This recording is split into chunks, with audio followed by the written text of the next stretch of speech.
စွန့်လူခြင်းရဲ့ထူးမြတ်တဲ့အကျိုးတရား၅ပါး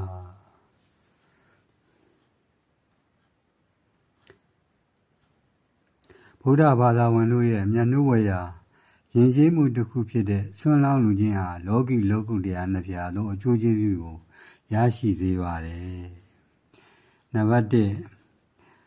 သူတစ်ပါးရဲ့အသက်ကိုဆွန့်ခဲဝင်နဲ့ထောက်ပံ့တဲ့အတွက်မိမိကိုယ်တိုင်လည်းအသက်ရှည်ခြင်းအကျိုးကိုရရှိစေပါတယ်။နံပါတ်2ရုပ်အဆင်းကြည်လင်တောက်ပပြီးမြင်ရသူအပေါင်းစိတ်ချမ်းမြေစေမဲ့အကျိုးကိုရရှိစေပါတယ်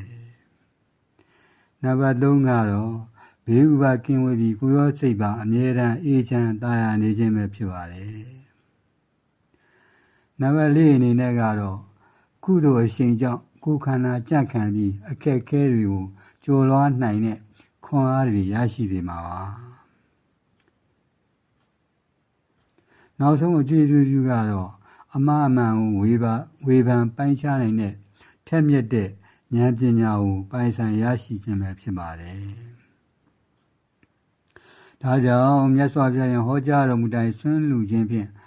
ဤအကျိုး၅ပါးကိုရရှိခံစားနိုင်ကြပါစေခင်ဗျာသာဓုသာဓုသာဓု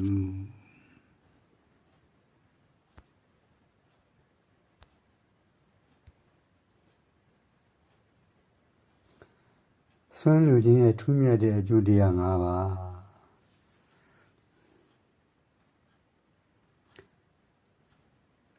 ဗုဒ္ဓဘာသာဝင်တို့ရဲ့မျက်နှာဝေရာယဉ်ကျေးမှုတစ်ခုဖြစ်တဲ့ဆွန့်လောင်းလူခြင်းဟာလောကီလောကုတ္တရာနှစ်ဖြာသောအကျိုးကျေးဇူးကိုရရှိစေပါတယ်။နံပါတ်1သူတစ်ပါးရဲ့အသက်ကိုဆွန့်ခဲဝင်နဲ့ထောက်ပံ့တဲ့အတွက်မိမိကိုယ်တိုင်လည်းအသက်ရှည်ခြင်းအကျိုးကိုရရှိစေပါတယ်။နံပါတ်2ရုပ်အဆင်းကြည်လင်တောက်ပပြီးမြင်ရသူအပေါင်းစိတ်ချမ်းမြေစေမဲ့အကျိုးကိုရရှိစေပါတယ်။နံပါတ်3ကတော့ဘေးဥပါကင်းဝေးပြီးကိုယ်ရောစိတ်ပါအမြဲတမ်းအေးချမ်းသာယာနေခြင်းပဲဖြစ်ပါတယ်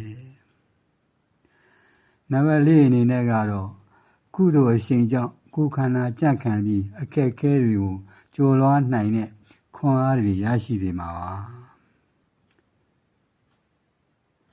နောက်ဆုံးအကျိုးကျေးဇူးကတော့အမှားအမှန်ကိုဝေဖန်ပိုင်းခြားနိုင်တဲ့ထက်မြက်တဲ့ဉာဏ်ပညာကိုပိုင်ဆိုင်ရရှိခြင်းပဲဖြစ်ပါတယ်။ဒါကြောင့်မြတ်စွာဘုရားရဲ့ဟောကြားတော်မူတိုင်းဆွမ်းလူခြင်းဖြင့်ဤအကျိုး၅ပါးကိုရရှိခံစားနိုင်ကြပါစေခင်ဗျာ။သာဓုသာဓုသာဓု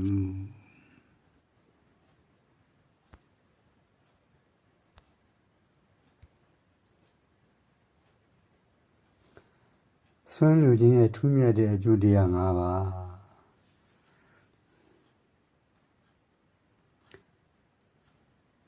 ဗုဒ္ဓဘာသာဝင်တို့ရဲ့မျက်နှာဝေရာယဉ်ကျေးမှုတစ်ခုဖြစ်တဲ့ဆွန့်လောင်းလူခြင်းဟာလောကီလောကုတ္တရာနှစ်ဖြာသောအကျိုးကျေးဇူးကိုရရှိစေပါတယ်။နံပါတ်1သူတစ်ပါးရဲ့အသက်ကိုဆွန့်ခဲဝင်နဲ့ထောက်ပံ့တဲ့အတွက်မိမိကိုယ်တိုင်လည်းအသက်ရှည်ခြင်းအကျိုးကိုရရှိစေပါတယ်။နံပါတ်2ရုပ်အဆင်းကြည်လင်တောက်ပပြီးမြင်ရသူအပေါင်းစိတ်ချမ်းမြေစေမဲ့အကျိုးကိုရရှိစေပါတယ်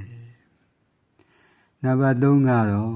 ဘေးဥပါကင်းဝေးပြီးကိုယ်ရောစိတ်ပါအမြဲတမ်းအေးချမ်းသာယာနေခြင်းပဲဖြစ်ပါတယ်။နံပါတ်4အနေနဲ့ကတော့ကုသိုလ်အရှိန်ကြောင့်ကိုယ်ခန္ဓာကြံ့ခံပြီးအခက်အခဲတွေကိုကျော်လွှားနိုင်တဲ့ခွန်အားတွေရရှိစေမှာပါ။